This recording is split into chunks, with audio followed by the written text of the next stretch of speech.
여러분 안녕하십니까? 천영호TV의 천영호입니다. 오늘은 북한 핵 폐기 목표를 달성하는데 제재가 과연 어떤 역할을 하는지, 과연 효과가 있느냐 하는 그런 문제를 살펴보겠습니다. 바이든 행정부와 문재인 정부 간 대북 정책 공조가 앞으로 순탄하게 이루어질 것인지, 처음부터 삐걱거릴 것인지 여부는 대북 제재에 대한 시각의 차이를 해소할 수 있느냐에 달려있다고 할 수 있습니다. 그래서 오늘은 제재에 대한 오해와 진실을 한번 파헤쳐 보겠습니다. 문재인 정부와 친정부 농객들은 그간 대북 제재 완화에 목숨 거는 그런 모습을 보여왔죠. 대북 경제 지원을 통한 남북 관계 개선과 남북 경제 통합에 정권의 명운을 걸다시피 해왔는데, 이러한 목표를 달성하는데 대북 제재가 결정적 걸림돌이 된다고 보기 때문입니다. 문재인 정부는 기본적으로 제재에 대해서는 북한 못지않은 적대감을 갖고 있고, 제재를 악마화하기 위해서 제재가 비핵화에 아무 효과가 없다는 제재 무용론을 내세우기도 합니다. 이에 반해서 바이든 행정부는 제재 강화와 제재의 철저한 이행 없이는 완전한 비핵화는 고사하고 북한 핵 능력을 감축하는 그런 딜도 불가능하다는 확신을 갖고 있습니다. 이건 이란과의 핵 협상 경험에서 얻은 교훈이죠. 2015년 7월 JCPOA로 명명된 이란과의 핵 합의를 타결할 때 미국의 협상 대표가 바로 웬디 셔먼 당시 국무부 정무차관이었는데, 바이든 행정부에서 국무부 부장관으로 지명이 되어서 지금 청문회를 기다리고 있죠. 블링컨 국무장관은 당시 국무부 부장관이었습니다. 이 사람들은 2010년부터 미 의회 주도로 대이란 제재를 대폭 강화하기 시작한 게 협상 타결에 얼마나 큰 힘이 되었는지 경험으로 다 알고 있습니다. 북한은 이란보다 제재를 버틸 결기가 더 강하다는 것도 잘 알고 있는데, 북한을 협상에 끌어낼 미끼나 협상 분위기 조성 차원에서 대북 제재부터 완화해 주자고 하면 이 사람들은 우리 정부를 협상의 기초도 원리도 모르는 바보천치로 여길 겁니다. 우리 정부와 공조는 고사하고 소통도 아마 어려워질 겁니다. 그래서 이 기회에 제재의 역할과 용도에 대해서 한번 살펴볼 필요가 있을 것 같습니다. 첫째, 협상에서 가장 중요한 것은 상대방을 움직일 레버리지인데, 제재가 대북 레버리지의 가장 중요한 원천입니다. 북한을 움직이는데 가장 효과적인 것은 북한의 생존과 발전에 가장 소중한 것을 빼앗거나 줄 수 있는 능력, 그리고 이 능력을 사용할 정치적 의지입니다. 미국의 군사 행동이 북한의 운명을 결정하는데 가장 확실하고 신속한 방법이지만은 이건 함부로 사용할 수 없는 최후의 수단이죠. 군사적 옵션 다음으로 북한이 무서워하는 게 제재입니다. 김정은이 꿈꾸는 경제 발전을 가로막을 뿐 아니라 장기적으로 체제의 붕괴까지 초래할 수 있는 수단이기 때문이죠. 북한이 생존과 안전을 유지하는데 한반도 평화체제와 미국의 체제 안전보장도 중요하지만은 그보다 더 절박한 게 제재 해제입니다. 북한이 제재 해제에 절박하게 매달리는 만큼 북한에 대해서는 협상 카드로서 효용과 위력을 발휘하는 겁니다. 3년 전 싱가포르 미북 정상회담 공동선언에서 비핵화의 대가로 미국이 약속한 게 새로운 미북 관계, 한반도 평화체제, 그리고 체제 안전보장, 이 세 개 항목인데 새로운 미북 관계가 맨 먼저 나오죠. 새로운 미북 관계의 대전제는 제재 해제입니다. 이게 맨 먼저 나오는 이유는 한반도 평화체제와 안전보장보다 북한에게 더 중요하고 시급하기 때문이죠. 북한에게 평화체제, 체제 안전보장 같은 것은 추상적이고 먼 훗날의 일이지만은 제재는 하루하루 그 고통이 피부에 와 닿는 현실적 문제이기 때문에 임팩트가 완전히 다릅니다.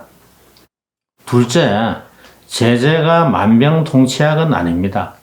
제재 무용론과 제재 만능론은 둘 다 제재의 본질을 놓친 잘못된 주장입니다. 대북 제재의 범위를 아무리 확대하고 강도를 높여도 그것만으로 북한을 굴복시킬 수는 없습니다. 제재가 아무리 고통스럽고 외화가 완전히 바닥이 나도 북한이 핵을 들고 나와서 제발 제재만 좀 풀어달라고 애걸복걸하는 그런 일은 기대할 수가 없습니다.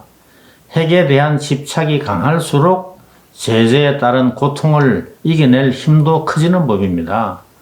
북한은 핵을 지키기 위해서라면 상당 기간 경제 발전을 희생할 수가 있고 당장 힘들고 배가 고파도 초건 목표로 버틸 수가 있습니다. 그렇다면 제재는 뭐하러 하느냐? 핵 보유의 손익 구조를 바꾸고 북한의 전략적 셈법을 바꾸는 그런 역할을 합니다. 핵을 아무리 많이 갖고 있어도 제재가 해제되지 않는 한 경제 발전은 불가능하다는 걸 확인시켜주는 그런 효과가 있습니다. 핵만 있으면 모든 문제가 다 풀릴 것처럼 떠들었는데 5년, 10년이 지나도 북한이 더 안전해지는 것도 없고 김정은이 약속한 경제 발전은 물거품이 되고 오히려 경제난이 더 악화되면 자칫 권력 기반까지 흔들릴 수 있죠. 제재 때문에 경제가 파탄나고 민심은 흉흉해지고 김정은의 신통력에 대한 주민들의 신앙심이 약화되면 체제의 위기로 치달을 수가 있습니다. 결국 김정은이 핵을 지키려다가 정권을 내어놓아야 할 그런 위기 상황으로 몰리면 미국과의 딜에 응할 수밖에 없습니다. 제재는 핵과 정권 유지 가운데 양자택일의 상황으로 북한을 몰아감으로써 북핵 문제의 외교적 해결을 위한 인센티브와 원동력을 만드는 그런 역할을 합니다. 북한이 제재 해제에 절박할수록 더 많은 핵을 더 빨리 포기하게 되는 겁니다. 셋째, 제재는 원래 효과가 나타날 때까지는 효과가 없는 겁니다. 지금까지 제재 효과가 없었다면 북한이 버티는데 지장이 없을 만큼 약한 제재였거나 제재 이행에 구멍이 뚫렸기 때문이죠. 2006년 북한의 1차 핵실험부터 제재가 시작되었지만은 2017년 9월 북한의 6차 핵실험까지는 사실상 솜방망이 제재만 했기 때문에 북한에 실질적 타격을 주지는 못했습니다. 북한의 돈줄을 차단할 수 있는 본격적 제재는 2017년 11월 29일 북한이 미국까지 날려보낼 수 있는 화성 15 ICBM 발사에 성공한 이후 12월 22일 안보리가 결의 2379호를 채택하면서 시작된 겁니다. 사람으로 치면 팔 정도 비트는 것은 북한이 얼마든지 버틸 수가 있고 심지어 팔다리가 부러져도 버틸 겁니다. 그러나 숨통이 막히면 달라질 수가 있습니다. 핵을 안고 장렬한 종말을 선택할 수도 있지만은 목숨을 건지기 위해서 핵을 내려놓을 가능성도 있습니다. 넷째, 아무리 강력한 제재를 시행하더라도 효과가 나타나는 데는 시간이 걸리고 시간이 갈수록 제재의 효과가 누적됩니다. 북한이 제대로 된 제재의 맛을 보기 시작한 건 아직 3년밖에 안 된 셈인데 공식 무역 통계로는 중국과의 무역이 2018년 이후 90% 정도 감소된 걸로 나옵니다. 중국과 한국 정부가 제재 위반 단속을 그동안에 소홀히 해왔고 밀수가 그 때문에 활발하게 이루어진 것을 감안하더라도 북한의 외화 수입이 절반 정도는 줄었을 겁니다. 해외 금융기관 해킹, 암호화폐 채굴과 거래, 금괴 밀수출 등으로 외화벌이를 일부 보충하고 있지만은 코로나로 인한 국경 봉쇄로 장마당 경제까지 타격을 받으면서 심각한 위기 상황에 빠진 것은 분명합니다. 북한이 아직은 꿈쩍 않고 버티는 것 같지만은 제재가 임계치에 도달하는 것은 시간 문제로 보입니다. 지난 정초 8차 당대회에서 김정은이 한 연설에서도 북한 경제의 당면 위기가 얼마나 심각한지를 실토하고 있습니다. 이것은 제재 때문에 못 살겠다는 비명이죠. 자력갱생으로 난국을 돌파하자고 당 간부들과 내각에 닥달질을 하지만은 그게 김정은이 핏대 올린다고 해결될 일입니까?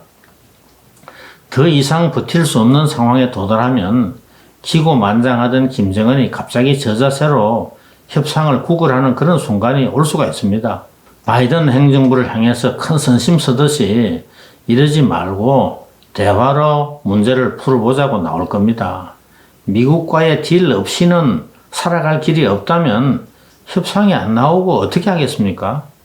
이런 상황에서 제재를 완화하면 협상을 통한 북핵 문제 해결을 포기하는 거나 다름이 없습니다. 제재 강화보다 기존 제재의 위반을 막기만 해도 비핵화의 희망을 살릴 수가 있습니다. 공해상에서 선박간 환적을 통한 밀거래를 적발해내고 불법 거래에 연루된 3국 기업과 금융기관을 문 닫게 만들고 북한과 거래하는 우리 기업들도 비호할 게 아니라 처벌해야 합니다. 공기업이 북한 석탄을 몰래 수입한 게 확인이 되고 국내 정유공장에서 생산한 석유 제품을 우리 선박으로 북한에 넘겨준 게 들통이 나도 처벌하지 않으면 정부가 북한과 불법 거래하는 기업을 특별히 비호한다는 그런 의심을 받을 수 있습니다. 그렇게 되면 문재인 정부가 북한의 비핵화를 방해하는 주범으로 몰릴 수가 있고 한미 간 신뢰도 공조도 어렵게 됩니다. 결국 정부가 꿈에도 바라는 남북 경협 재개는 더 멀어지는 거죠. 끝으로 제재만으로 북한의 전략적 셈법을 바꾸는데 불충분하더라도 북한 내에 다른 위기와 결합되면 임계치에 도달하기가 쉽고 더 빨라질 수가 있습니다. 제재만으로 북한의 전략적 예산을 바꾸는데 2%가 모자라더라도 코로나로 인한 국경 봉쇄로 예상치 않았던 경제적 타격이 가중되거나 북한 내에 대규모 자연재해가 발생하면 임계치에 도달할 수가 있는 겁니다. 제재가 약한 상태에서는 불가능한 것도 혹독한 제재가 상당 기간 지속되어서 이미 북한의 체력과 저항력이 소진되어 가는 그런 상황에서 또 다른 위기를 만나면 북한이 비핵화 외에 다른 선택을 못하게 만드는 효과가 있습니다. 북한이 아직 핵 동결에도 응하지 않는 그런 상황에서 문재인 정부가 남북관계 진전에 조급한 나머지 비핵화의 핵심 수단인 대북 제재 이행에서 미국과 엇박자를 낸다면 돌이킬 수 없는 실책이 될 겁니다. 한미 간의 신뢰와 공조도 파탄을 면키 어렵습니다. 오늘은 여기까지 하겠습니다.